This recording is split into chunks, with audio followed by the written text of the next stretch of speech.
Hi. Hi. I have two cameras, so I don't know what to look like. Okay, so this was Sam's idea to start a podcast talk session, I guess. We don't know where this is going to lead or anything, but we're just going to do sort of a casual talk session, and then I hope you guys enjoy what we have to discuss, I guess. Would you like to introduce yourself, Sam? Well, like she said, I'm her friend, and I'm Sam, and I've just been thinking of doing a podcast sort of thing. So this is just our first trial. We don't know, like Vivian said, we don't know where it's gonna lead. I've just been, ever since the lockdown, I've just been by myself in my room and then just thinking what I should do, how I should spend my time, and obviously I had uni work to do as well, but then I wanted to invest in something creative. So I just brought it up to her one day, and then here we are. Here we are. Here we are. It keeps your mind busy and like from the distractions of like your thoughts. So it's good to have something to like motivate you to move. Like today, I wouldn't have woken up early-ish if I didn't have this planned. Because normally I'll just lie in bed, and because it's the weekend, because you don't have to do anything. And especially since I have to self-isolate for 2 weeks, it's been hard to motivate myself to do work. So like doing something like this kind of like keeps my routine on schedule. Yes, because when you're in lockdown and you don't have to be somewhere, because you can do everything from home, and then you don't have to be anywhere, and then you just don't have a routine. And so it's always nice to do something like this. Can you like talk through your routine? Like how do you normally go about day in lockdown, I guess? Okay, so when the lockdown was announced, I actually wasn't as, I know a lot of people were like, oh my God, how are we gonna go through this? But for me, it was like, oh, well, I'm an introvert, so it's, nothing out of the ordinary for me, because usually, Relatable. yeah, because I'm always home anyways. And obviously the pandemic was a big deal, and I was worried about it, like in a health conscious way. But then, people were worried how they're just gonna be inside, indoors, and all that. But then I was like, it's fine, because I have an online job, and then I can just, I'm always indoors anyways. But then it took a toll on me, and I didn't realize it was, because slowly I sort of, uh, wasn't in contact with anyone, and then I was just isolating by myself. It escalated really quickly, and I didn't realize it was affecting me. And oh my God, you asked something else, and now I'm like, No worries. I'm in a completely different page right now. But yeah, I don't think I really had a routine, to be honest. When I still had classes, I tried to have a routine. I woke up, and then, got breakfast in bed, and then went to classes, online classes in bed, did everything in bed. What about you? How was your lockdown routine like? Well, lockdown for us in the UK was between sort of end of March to like June-ish time. June or July, I don't remember really, because it's been so long. Basically, it was different for me each month, because at the beginning of like April, I was like super motivated to like get my life together, because I was like, this is the time where I can like literally focus just on myself and not have like any other distractions, because I'm at home all day. And so my classes actually finished by that time, so I didn't have anything else to like do. So all I did was like find some hobbies. For example, I learnt Thai, like the alphabet. Oh. And then I did some calligraphy. And then I just exercised. I did some painting, stuff like that. But then it only lasted for like 2 weeks. You know, that like surge of motivation. So after that, I went like, it was like up here. And then I went kind of like downhill afterwards. After that, I just like watched stuff. Oh my God, on that's YouTube. such a mood. I think I saw you playing guitar as well. Oh yeah. I learned the guitar. That was the longest thing I stuck with. I wish I did something like that as well, but like you said, I just watched a lot of shows. I've binge watched so many shows. Any recommendations? I recently finished watching Brooklyn Nine-Nine. It's really. Oh, I've heard of that. Yeah, it's really. My best friend, she was asking me to watch B99 for so long. It's been like 3-4 years, but then I finally got around to watching it this year because of the lockdown, and it's so good. It's really good. I mean, I think I've watched I've caught some episodes on E4, which is like a British TV channel, I guess. I think it is. Maybe not. I don't know. I just watched it on TV whenever it was around. But it has a lot of seasons, doesn't it? Yeah, I think the show itself is American though. Yeah, it is American. I like sitcoms like that. You know, it just makes you laugh, especially when you're just depressed and sad at home. Yeah. It's good to watch. Yeah. Funny stuff like that. Yeah. Yeah. Have you been you've probably been watching a lot of Thai dramas. I don't want to expose myself, but I've been watching a lot of Thai BLs, like boy love stuff. Oh, yeah. But there's also like Korean ones and Japanese ones that my cousin introduced to me because she a fanatic about it as well. So I'm like, I have someone to get excited about with. Yeah, that makes sense. I think I watched one BL Thai drama. One of my friends recommended. I know you recommended me a lot, and I have a list, but I never got around to watching them. But I watched Together, I think. Yeah, I think it's called Together. I don't know if you watched it. Yeah, with Salawat and Tyne. Yay! Yeah. They have another short thing. It's called Still Together. That's almost season 2. Yeah. You watched that, right? I've watched that too. Yay! I've finished it. I watched until episode 2, I think, but I've not finished it. They're all out, by the way. There's only 5, I think. It was really short. Mm-hmm. That was my first BL Thai drama, so I don't have anything to compare it with. But I know you recommended Love by Chance, and my friend's been talking about Love by Chance as well. So good. So there's season 2 out as well, but it only has 3-4 episodes. So I'm waiting for that to all come out so I can binge watch it, because I know I can't wait. If I wait, I'll just kill myself. Oh, are you the type to wait and binge watch? I am, because if I wait, I mean, it's good to wait, but then knowing that I have to wait kills me. Yeah, that makes sense. I think I used to be more of a binge watcher as well growing up. When I was still in high school. But now I think I'm okay with watching while it's still on air, which is really weird. Because back then I couldn't, I couldn't wait at all. So I would just wait for the whole thing to be over and then I would binge watch. But now I'm just I don't care. Depends on the drama for me.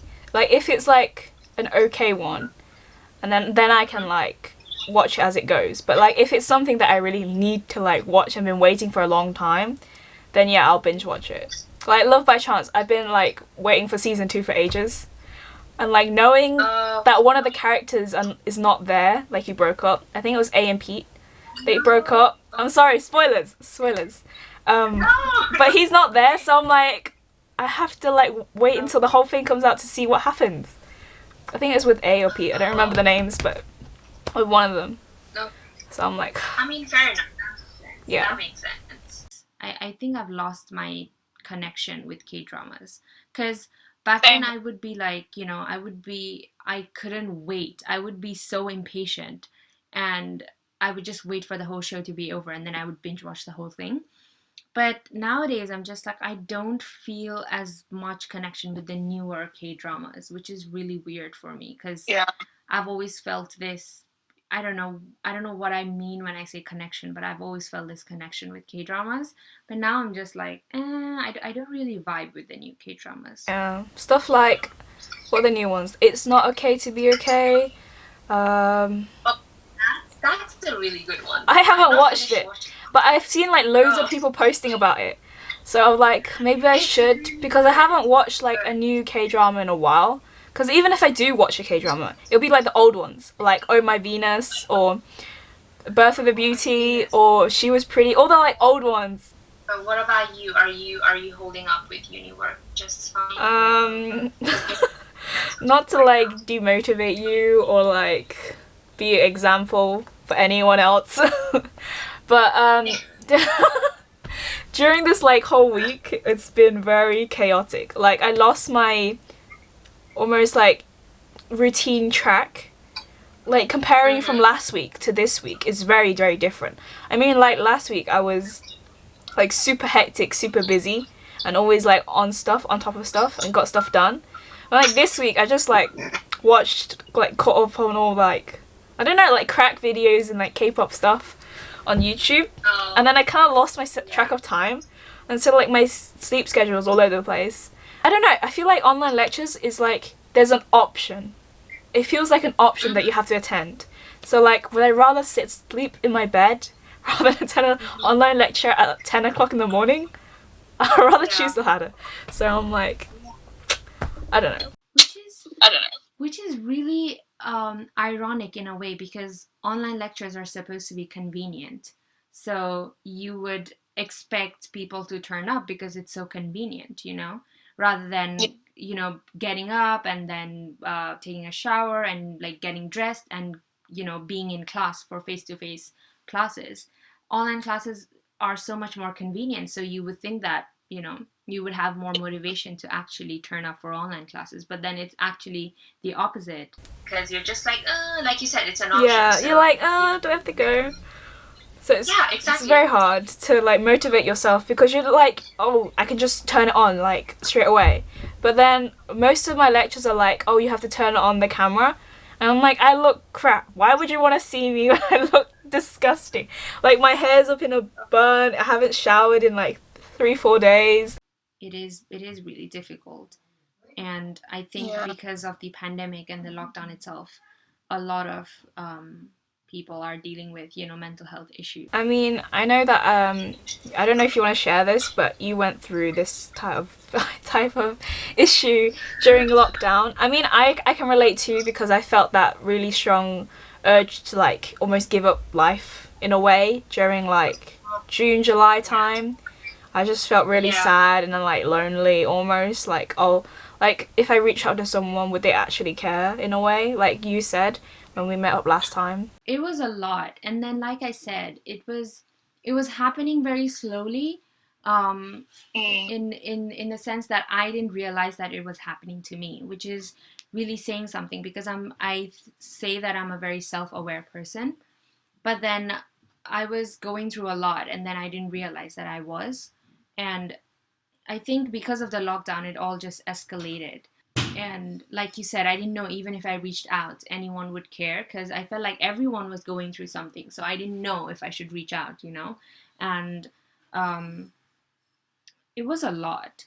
And then my uni work was not coming through. And then it felt like I was robbed of my student life, because, I came all the way here for the student experience kind of thing, and then I couldn't even attend lectures, and then I couldn't do my placement, and it was just a lot.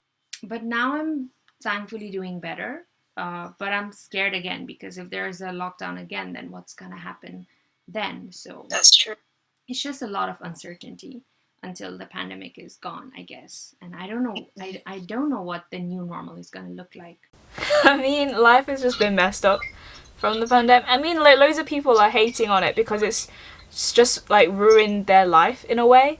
But I mean, like, look at other countries. Like, other countries have handled this situation so much better than the UK. Like, people are allowed to like live their daily routine, even though this pandemic's like going on still. And like the UK has so many new cases like every single day, and like so many situations have risen because they couldn't take control of their, I don't know, healthcare and the rules. Like they brought in way too late, like end of March. Like they should have done it straight away when they heard of it. But they just think like, oh, it's like an Asian thing, so we shouldn't care. Like we just still run how we run. I think that was the biggest mistake, because, like you said, they thought that it was an Asian thing, and it's in China, it's in Asia, it's we're not going to be affected.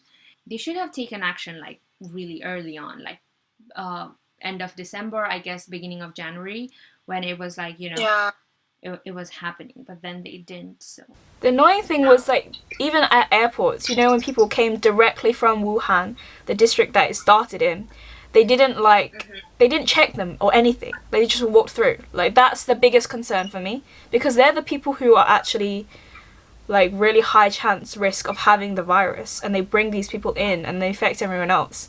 That's like what I don't understand, why they did that. But that's silly. Like, I know. Like, why would you do that?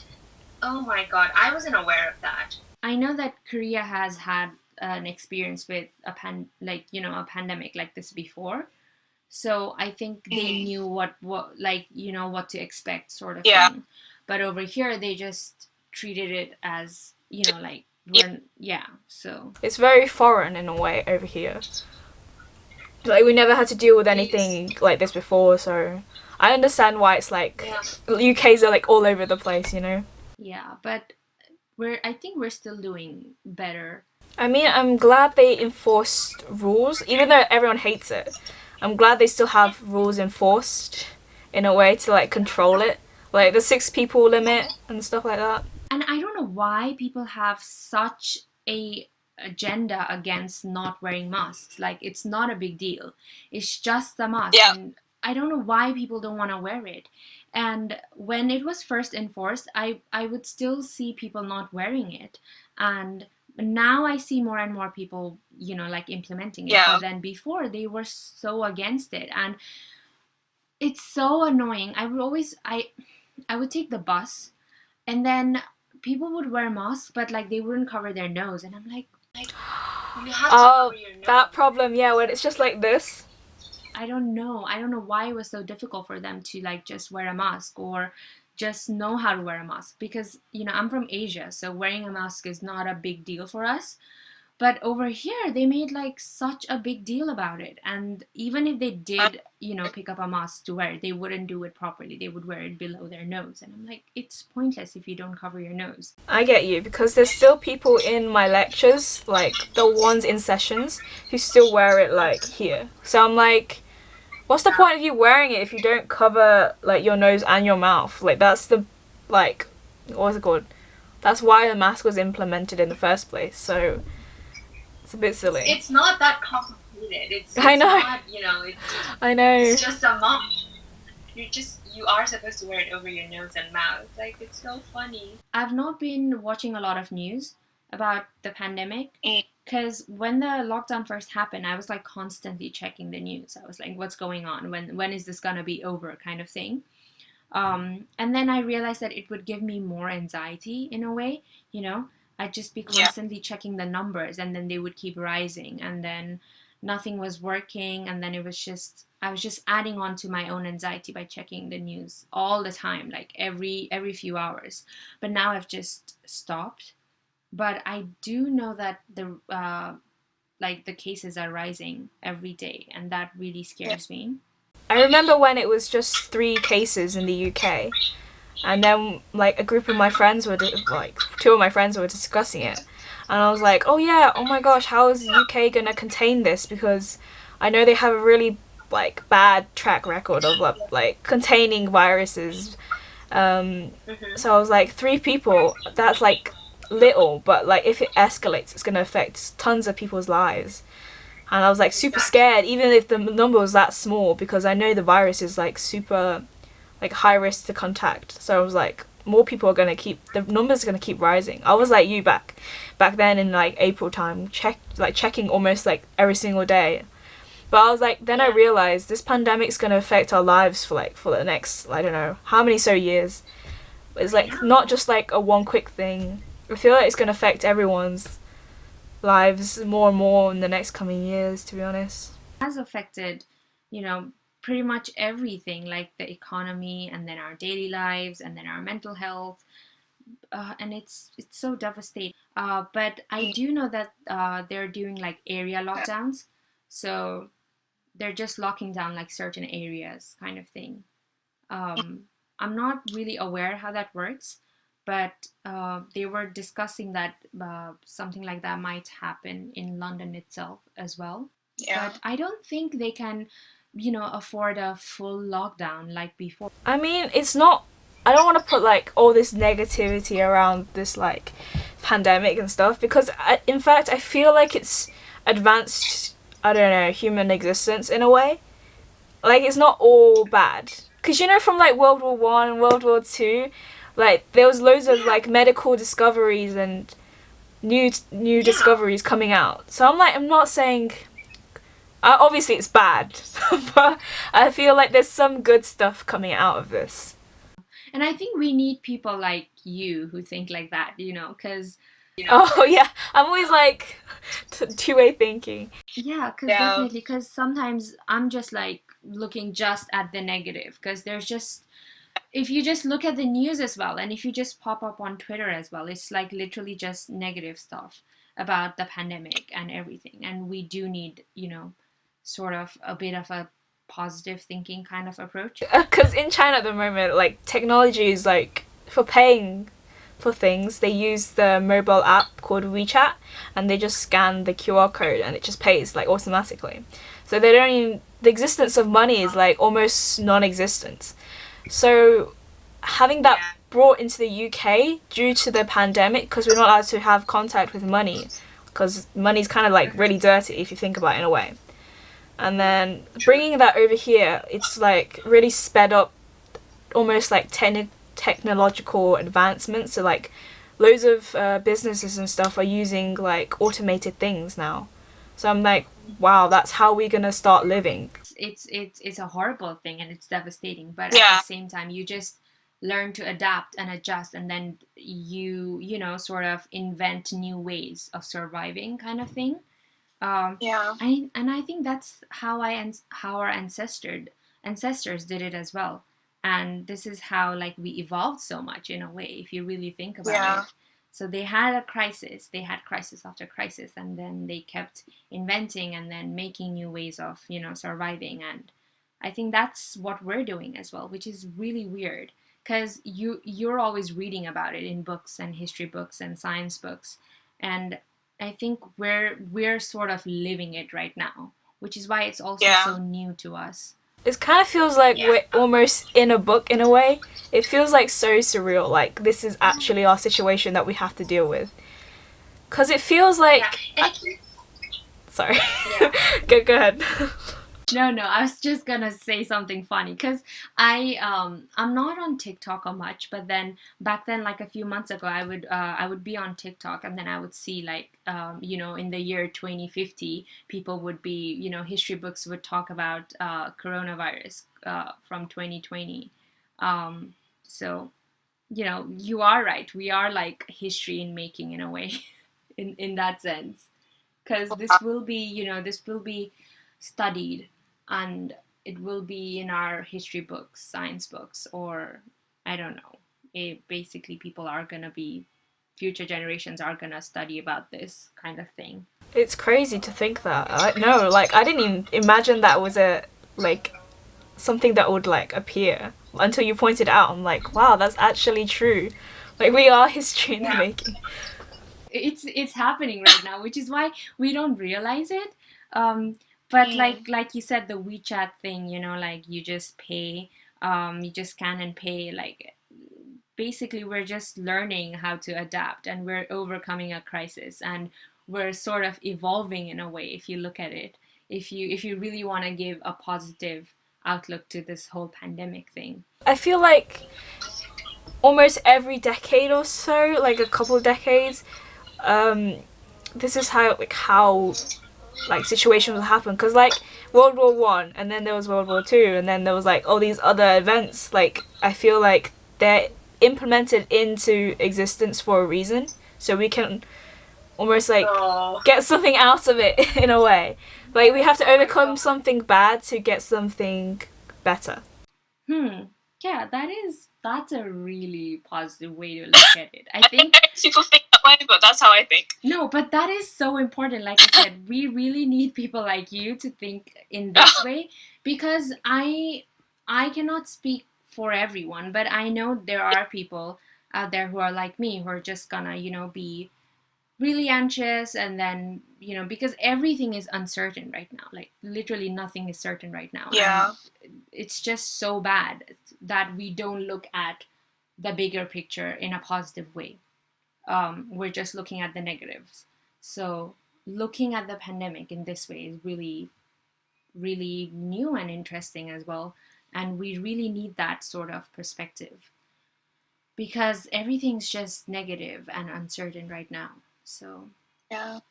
it's good that you can like look at it that way, because I'm suddenly feeling better about this in a way. So we're finished with this week's daily talk, I think. Not daily talk, weekly talk. Yeah. I mean, we haven't really named it anything yet. We just almost like discussing topics as we go along. So if you have any suggestions, or we might come up with an interesting name later on. Anyway, thank you for joining us. Hopefully we keep this up as a regular thing. If not, we will probably do it once a month or something like that. So thank you for joining me, Vivian, and Sam. bye. Subscribe, like, share. Oh, okay. Bye.